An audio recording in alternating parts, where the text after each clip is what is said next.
This preview brought to you by Harness Racing Victoria.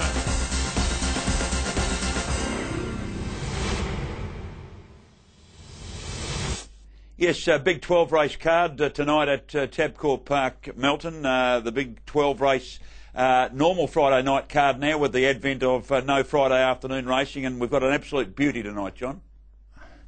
Yes, so having a look at the first race on the card, what do you fancy there? Tipping here, number 8. This is a very good trotters race. Kai Valley Blur and Brunelleschi did fight out a race here last week.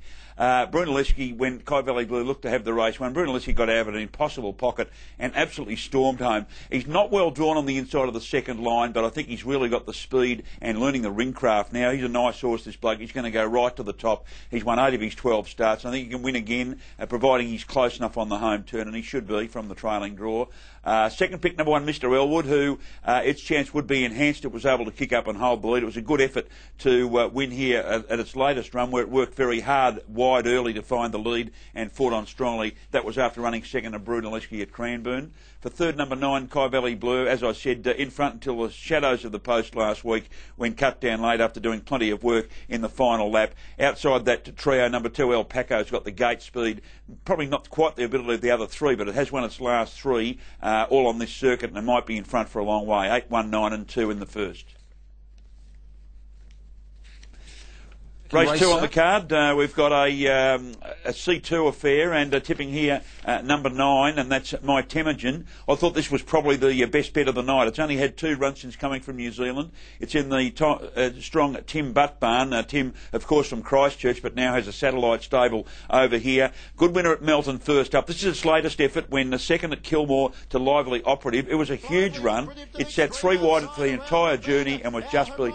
My Temujin, our silver dollar girl, Lively Operative out wider. My Temujin moved up on the outside. Lively Operative coming after him. My Temujin in front. Lively Operative out wider. My Temujin's beat 3 wide the trip. Lively Operative's had the easier run and grabbed him on the line. Lively Operative beat My Temujin. What an effort it. Then incoming flight, our silver dollar girl. Yes, Craig Rail certainly on our side. What an effort. And it would only need regular luck tonight to probably beat these. Barrier 2 on the second line's not a bad spot to be. Gets out behind some fast beginners. 12 Al Waldenberry's a very good 3-year-old late last season. It's had a checkered start to its season, but recently joined the Glenn Douglas team. It'll go very nicely.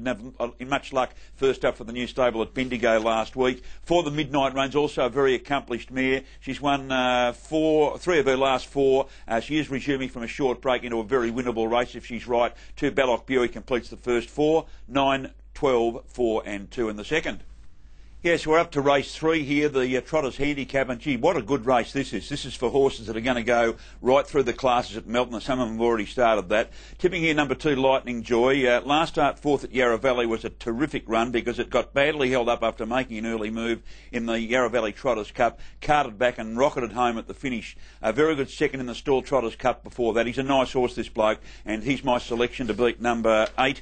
Alabama Skeeter can run some terrific sectionals. Didn't have any luck last week in a much stronger race, the Dullard Trotters Cup, in with a very good chance as well. We'll get the right tips on the screen in a second. There they are. And it's second pick in the race. Third pick, number 7, Our Dollywood. Didn't have a lot of luck at its last run at Cranbourne behind Brunelleschi. This is its sort of race, I reckon. The standing start should suit it. And 3, Rock and Wilmer's going in career best form. Sat in the breeze to win the Stall Trotters Cup 2 starts back. And then we didn't have a lot of luck behind Brunelleschi here last time. 2, 8, 7 and 3 in race 3. Race 4 on the card is a standing start for the MO Pacers, and I've been waiting for this one for some time, Arbor. He's a lovely horse. He's overdue to win his Metropolitan Maiden, and he should do it here. Actually, he's an M1 horse. He's already won one of these, and the standing start conditions suit him so well. He's had 20 standing start tries for 6 wins and 4 placings. Luckless in the Stall Cup behind Barangi last time. Won't find this race anywhere near as tough as that assignment. 2, Barrett and Bailey was able to bounce to the front and win around the tight St Arnaud circuit, winning the St Arnaud Cup 4 starts back. Its runs since have either been from the second line or from the 10-metre mark. There's only 3 runners on the front. It could find the lead and be very hard to beat if it finds the front. Third pick in the race, number 12, Rodrigo. Terrific win here last week. Made it 2 on end, heat and final from Cranbourne and at Melton last week. Beat a better field than this, but does go back to 20 metres. He does go well from the stand. He's won a couple of these stands, and the handicap shouldn't worry him. He's racing in very good form. And 6, Mickey Max, always a chance at this level. Doesn't seem to win over much these days. There was good money for it when luckless last time. It's got an each-way chance. 4, 2, 12 and 6 in race 4. Race 5, the Harness Breeders Gold Chalice. I guess the feature of the race, feature of the night really, with some very smart mares are going around here for the 3-year-olds. Tipping number 11, Dying Secret. She is first up, but she was a classic winner last season. She won 2 on in before running third in the Vicbred final at her latest run behind Our Femme Fatale, her stablemate. That was back in July. She's resuming off 2 good winning trials at Ballarat in the strong Emma Stewart stable. She'll be fit enough to beat these first up. One Ask Me Now's 2 runs from New Zealand have been okay. The second one better than the first. I think she's on the improve and has the good alley. 2 Thunder Fee, a very tough effort, winning at Kilmore 3 starts back and didn't have a lot of luck at its next 2. This time draws a good alley. And 4th pick, number 4, Holly's Miss Molly, a very consistent mare who's got plenty of fortitude. It'll be fighting out the finish. 11, 1, 2 and 4 in race 5. Race 6 on the program, an M1 race. Tipping here, number 3, Matty Crimes. Haven't seen him for some time. Last win was a midfield finish back in August, but he's a very good horse, Matty Crimes. He's got blistering gate speed, and with a scratch, one scratching inside him, he comes out of gate 2. He's been trialling well for his return, an adequate replacement, I guess, for a bit of bliss for Scott Stewart, who was beaten in 2 big races over the last couple of weeks. I think Matty Crimes can get him back on the board with David Moran in the bike. Number 1, Cut for an Ace. Very good second here last week, covering ground in the last lap behind Rodrigo. This time draws perfectly. If it doesn't lead, it'll be sitting behind Matty Crimes and using the sprint lane. Probably the best way to go with it. I think it's between the pair. Third pick in the race, number 8, Alchemy. A bit of a gay deceiver, but he does win when he has a good sit or he slows them up in front. This time he might get a good sit just off the pace. He can sprint very sharply. 4, Wash Me Top Pockets makes up the first 4. He's a tough horse. Was a very good effort when fourth to the very good Mustang Mark in the Yarra Valley Cup last week. 3, 1, 8 and 4 in race 6. Race 7 on the program, and I don't know whether I'm turning too many pages. Here I have. Here we go. Tipping here, number 2, Atlas Alliance. Now, form pundits might look at the form guide and say, why are you tipping this with form like 11th of 12, 5th of 12 and 9th of 11? Well, purely because he's a brilliant leader and he's had no luck at his recent runs. I think he'll fly to the lead here. Reece Nicholson, junior driver, takes the claim and gets him into this race very nicely. One Lady Penrose mixes her form a bit, mixes her gate speed a bit too. Gavin Lang back on board tonight. He won on her here 3 starts back. He jumped off to drive another horse, Guns N' Roses, against her the last couple of times. Now he's back on, so you've got to take that as a good guide. 4, Toulouse-Lautrec comes off a good 4th to Hello Dolly, and a 2nd in Free-for-All Company to smoking up at its previous run. It's very well graded. And 11, The Smiler. It'll go well fresh. It's also in the Lance Justice team, as is our 3rd selection. It's got a good each-way chance if it's anywhere near right. Hasn't raced for 6 weeks, but down in grade on some good recent form. 2, 1, 4 and 11 in race 7.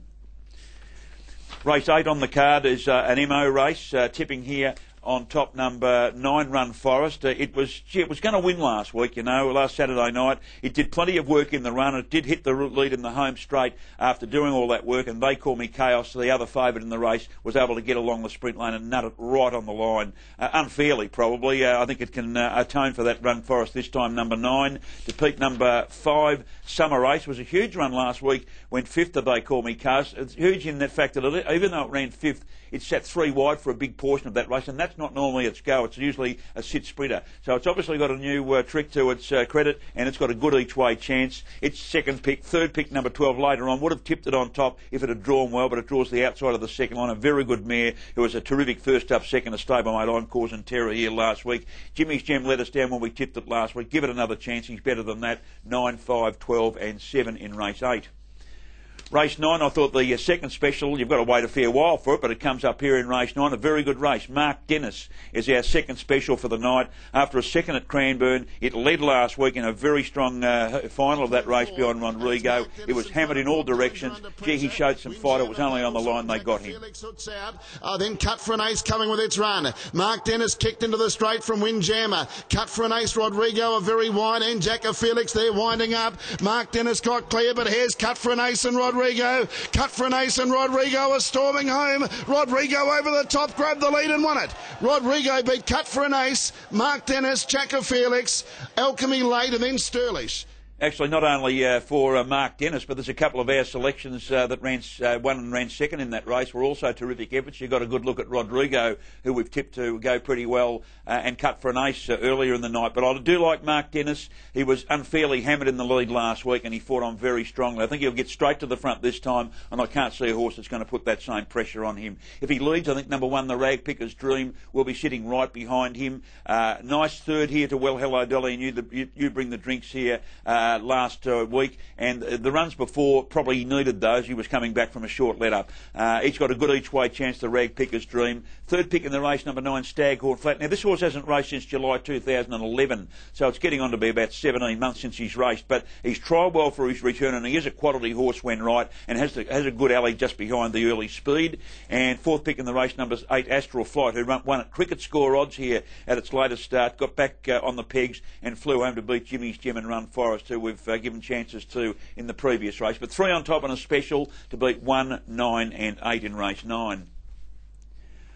Race 10 on the card, getting back to, virtually a 4-year-old race for some country front horses, but I tell you what's not a country horse is Charlie McSheen. Gee, he's a good horse, this bloke.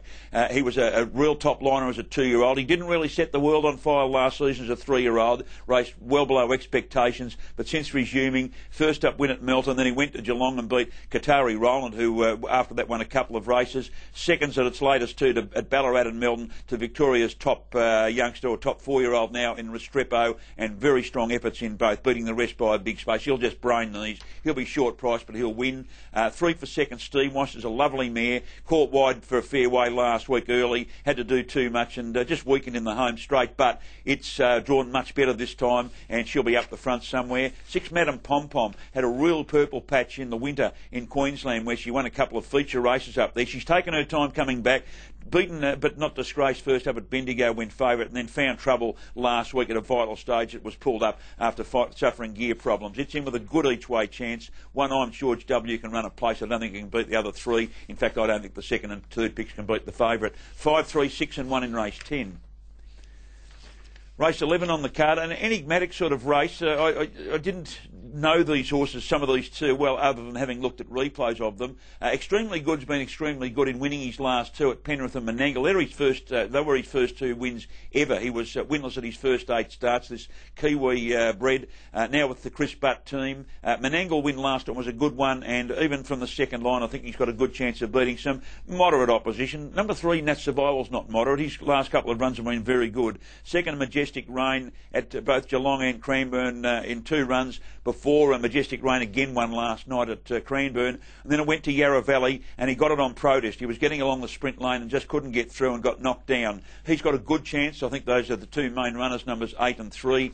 5, Corbin Lee's very honest, and 4th pick in the race, number 7, Jackpot James. An interesting runner. It's an ex-Kiwi. It's won 4 of 35 in New Zealand. Hasn't won for more than 12 months, but does join the stable of Lance Justice.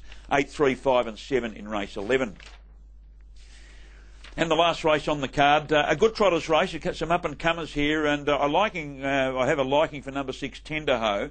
He was unable to run down Gatesy's Girl at Yarra Valley last time when he sat behind it and they were really blitzing in the run home. But Gatesy's Girl came out and was a very impressive winner again at Cranbourne on Thursday night last night. So Tenderho, I think, probably better suited this time too by the stand. 4 for second, the son of Paco's a fast horse. He's in the Lance Justice team. He hasn't raced since finishing down the track in the Breeders' Crown final for 3-year-olds back in August, but he is a good horse and he likes these stands, and he hasn't been to the trials, but he'll do well first up. 10, Margarita Elise is racing in career best form with seconds at Melton at its latest 2 from the Mobile, and its two wins, lifetime wins, have come from the stand, so rate it very highly. And 4th pick, number 5, I'm a Breeze, and did show improvement last week. 6, 4, 10 and 5 in the last of a mammoth 12-race card at Melton. I thought the 2 best bets on the card, I'm going race 2, number 9, My Temujin, race 9, number 3, Mark Dennis. The roughie, race 4, number 10, King of Paradise, is going pretty well. It doesn't show up on the scoreboard, but he's got a chance at odds. Our roughie won last week, Caribbean Blaster, won the Victoria Cup, so we're in form. And the quaddie, 2, 4, 6 and 12, into 1, 2, 4, 9 and 11, into 1, 2, 3, 4 and 8, into 1, 2 and 4. There they are on the screen, 2, 4, 6, 12, 1, 2, 4, 9, 11, 1, 3, 4, 8, 1, 2 and 4.